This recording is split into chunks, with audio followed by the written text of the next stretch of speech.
ಆತ್ಮೀಯ H16 news ಅರ್ಥಾತ್ ಹೇ ಸೀತಾರಾಮಗೆ ಸ್ವಾಗತ. ನಾನು ನಿಮ್ಮವ MI ಅಥವಾ ಮಲ್ಲಪ್ಪ ಜೋತಾವಾರ್. ಆದ್ಮೇಲೆ ಈಗ ತಾವು ದಿನ ಸುದ್ದಿಗಳನ್ನ ಅದರ ಜೊತೆಗೆ ವಿಶೇಷತೆಗಳನ್ನ ನೋಡ್ತಾ ಹೋಗಿ ವಿಶೇಷ ಈ ಮೊದಲನೇ ಸುದ್ದಿಯನ್ನು ನೋಡಿ. 27ರಲ್ಲಿ ಒಟ್ಟು 9 ಲಕ್ಷ ಹೆಕ್ಟೇರ್ ಪ್ರದೇಶದಲ್ಲಿ ನಾವು ಕೃಷಿ ಚಟುವಟಿಕೆ ಮಾಡ್ತಾ ಇದ್ದೀವಿ. 9 ಲಕ್ಷ ಹೆಕ್ಟೇರ್ ಗುರಿ ಅಂದರೆ ಹಿಂದಿನ ವರ್ಷಗಳದ್ದೇನಿದೆ ಅದನ್ನು ಇಟ್ಕೊಂಡು ಒಂದು ಗುರಿಯನ್ನು ಇಟ್ಕೊಂಡಿದ್ದೀವಿ. ಸೊ ತೀರಾ ಜಾಸ್ತಿನೂ ಇಲ್ಲ, ತೀರಾ ಕಡಿಮೆನೂ ಇಲ್ಲ. ನಮ್ಮ ವಾಡಿಕೆ ಏನಿದೆ ಅದರ ಪ್ರಕಾರನೇ ಒಂದು 8,90,000 ಒಂದು ಗುರಿಯನ್ನು ನಾವು ಇಟ್ಕೊಂಡಿದ್ದೀವಿ. ಅದರಲ್ಲಿ ನಮ್ಮ ತೊಗರಿ ಗುರಿ ಇರುವಂಥದ್ದು 6.3 ಲಕ್ಷ ಹೆಕ್ಟೇರು, ಹೆಸರು 0.54 ಲಕ್ಷ ಹೆಕ್ಟೇರು, ಉದ್ದು 0.25 ಲಕ್ಷ ಹೆಕ್ಟೇರ್, ಸೋಯಾಬೀನ್ 0.23 ಲಕ್ಷ ಅಂದರೆ 23,000 ಹೆಕ್ಟೇರ್. ಆಮೇಲೆ ಹತ್ತಿ, ಅದು ಈಗ ಜಾಸ್ತಿ ನಮ್ಮಲ್ಲಿ ವೇಗವಾಗಿ ರೈತರಲ್ಲಿ ಈಗ ಒಂದು ಪಾಪ್ಯುಲರ್ ಆಗ್ತಾ ಇರೋದು ಹತ್ತಿ. ಮತ್ತು it is making A come back. ನನಗೆ ಅಗ್ರಿಕಲ್ಚರ್ ಡಿಪಾರ್ಟ್ಮೆಂಟ್ ಅವ್ರು ಹೇಳಿದ್ದು ಒಂದು ಕಾಲದಲ್ಲಿ ಹತ್ತಿ ಇತ್ತು ಸರ್, ಆಮೇಲೆ ಅದು ಸ್ಲೋಲಿ ಅದು ಕಡಿಮೆ ಆಗ್ತಾ ಹೋಯಿತು ಅದ್ರ ವಿಸ್ತೀರ್ಣ, ಮತ್ತು ಈಗ ಜಾಸ್ತಿ ಆಗ್ತಾಯಿದೆ ಮತ್ತು ಪಾಪ್ಯುಲರ್ ಆಗ್ತಾಯಿದೆ ಅಂತ. ಸೊ ಅದು ಒಳ್ಳೆ ರೇಟು ಸಿಗ್ತಾ ಇದೆ ಮಾರ್ಕೆಟಲ್ಲಿ ಅಂತ. ಸೊ ಈ ವರ್ಷ ನಾವು 1.22 ಲ್ಯಾಕ್ ಹೆಕ್ಟೇರ್ ಪ್ರದೇಶದಲ್ಲಿ ಬಿತ್ತನೆ ಗುರಿಯನ್ನು ನಾವು ಹೊಂದಿದ್ದೀವಿ. So this is with respect to our targets. ಬಿತ್ತನೆ ಬೀಜ ಏನಿದೆ 26-27ರಲ್ಲಿ ಮುಂಗಾರು ಹಂಗಾಮಲ್ಲಿ ನಮ್ಮ ಜಿಲ್ಲೆಗೆ 22,828 ಕ್ವಿಂಟಲ್ ಬಿತ್ತನೆ ಬೀಜ ಕಾರ್ಯಕ್ರಮ ಹಂಚಿಕೆ ಮಾಡುವ ಒಂದು ಗುರಿ ನಮ್ಮಲ್ಲಿರುವಂಥದ್ದು. 22,828 ಕ್ವಿಂಟಲ್ ಬಿತ್ತನೆ ಬೀಜ. This is our target and we are close to achieving it. Actually ನಮಗೇನು ಟಾರ್ಗೆಟ್ ಇದೆ, ಈಗಾಗಲೇ ಸೋಯಿಂಗ್ ಡಿಸ್ಟ್ರಿಬ್ಯೂಷನ್ ಎಲ್ಲ ನಡೀತಾ ಇದೆ. ಕಲಬುರಗಿಯನ್ನ ಛೋಟಾ ಪಾಕಿಸ್ತಾನ ಮಾಡ್ತೇನೆ ಅಂತ ಹೇಳಿ ಹೇಳ್ತಿದ್ರು.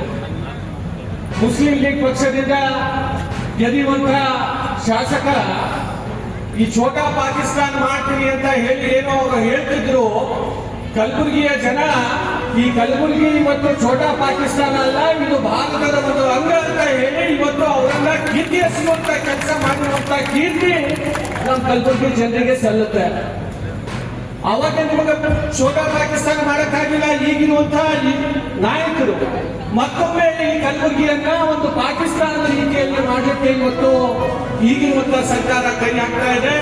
ಇವತ್ತು ಕಲಬುರಗಿಯ ಜನ ಮುಂದಿನ ದಿನಗಳಲ್ಲಿ ನಮ್ಮ ಜಿಲ್ಲೆಯಲ್ಲಿ ಈ ಯಾರು ಪ್ರಯತ್ನಗಳನ್ನ ಮಾಡ್ತಾ ಇದ್ದಾರೆ ಅವರಿಗೆ ಸರಿಯಾದ ತಕ್ಕ ಪಾಠ ಇವತ್ತು ನಮ್ಮ ಜನರು ಕಲಿಸೋರಿದ್ದಾರೆ ಅಂತ ನಾವು ಮಾತನ್ನ ಈ ಸಂದರ್ಭದಲ್ಲಿ ಹೇಳಬೇಕಾಗುತ್ತೆ.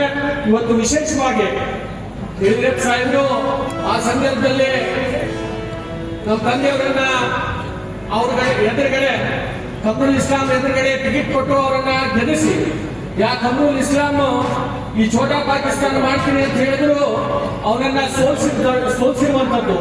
ಈಗೂ ಕೂಡ ಯಡಿಯೂರಪ್ಪ ಸಾಹೇಬರ ಮಾದರಿಯಲ್ಲಿ ನಮ್ಮ ಜೊತೆಯಲ್ಲಿ ಯಾರು ನಿಂತಿದ್ದಾರೆ ಅಂತಂದ್ರೆ BY ವಿಜೇಂದ್ರ ಅನ್ನೋರು ಅಂತ ಮಾತನ್ನ ಈ ಸಂದರ್ಭದಲ್ಲಿ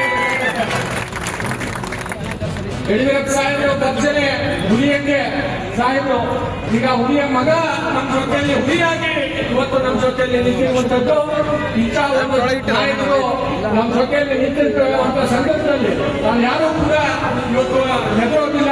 ಈ ಸರ್ಕಾರಕ್ಕೆ ಇವತ್ತು ಸರ್ಕಾರಕ್ಕೆ ಪಾಠ ನಮ್ಮ ಜನರಲ್ಲಿ ಕಲಿಸೋರಿದ್ದಾರೆ ಅಂತ ಮಾತನ್ನ ಮತ್ತೊಮ್ಮೆ ಈ ಸಂದರ್ಭದಲ್ಲಿ ಹೇಳಿ ಮಾತಾಡಲಿಕ್ಕೆ ಅವಕಾಶ ಮಾಡಿಕೊಟ್ಟಂತ ವೇದಿಕೆ ಮೇಲೆ ಕುಳಿತಂತ ನಮ್ಮ ಅಧ್ಯಕ್ಷರು ಎಲ್ಲರಿಗೂ ಜಯ ಕರ್ನಾಟಕ. ಎಲ್ಲ ನಮಗೆ ಗೊತ್ತಿತ್ತು. ಇದು ಬಿಜೆಪಿ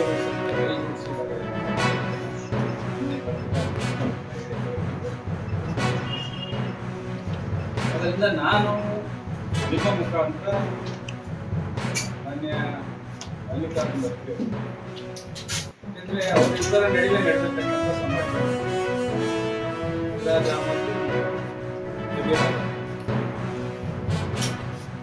ಈ ವಾಯ್ಸ್ ರೆಕಾರ್ಡ್ ಯಾವ ರೀತಿ ಹೊರಟು ಇಲ್ಲ ಸಿರಾಜ್ ಅಹಮದ್ ಅವರು ಇದನ್ನ ಬಿಡುಗಡೆ ಮಾಡಿದ್ರು, ಇಲ್ಲ ಜಮೀರ್ ಅಹಮದ್ ಖಾನ್ ಅವರು ಬಿಡುಗಡೆ ಮಾಡಿದ್ರು.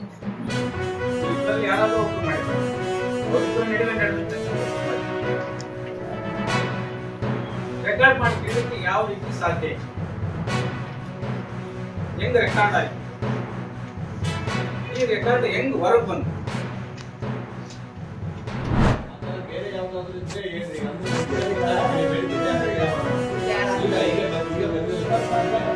ಅದಾವ ಪ್ರೆಡಿಕ್ಷನ್ ಮೋದಿ ಅದಕ್ಕೆ ಈ ತರ ಮಾಡಿದ್ರ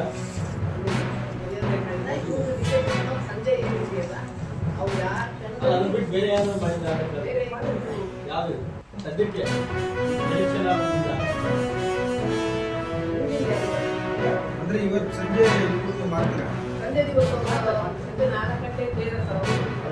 ಅವ್ರು ತಾನೇ ಬಂದಿದ್ದು, ಅವ್ರು ಮಾತಾಡಲಿ.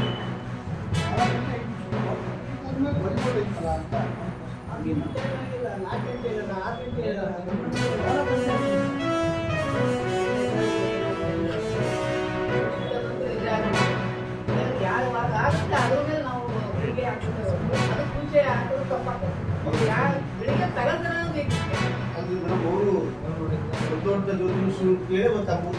ಮಾಡಿದರೆ ನಾವು ತಗೊಳ್ಳೋದ್ರ ಮೇಲೆ ಡಿಪೆಂಡ್.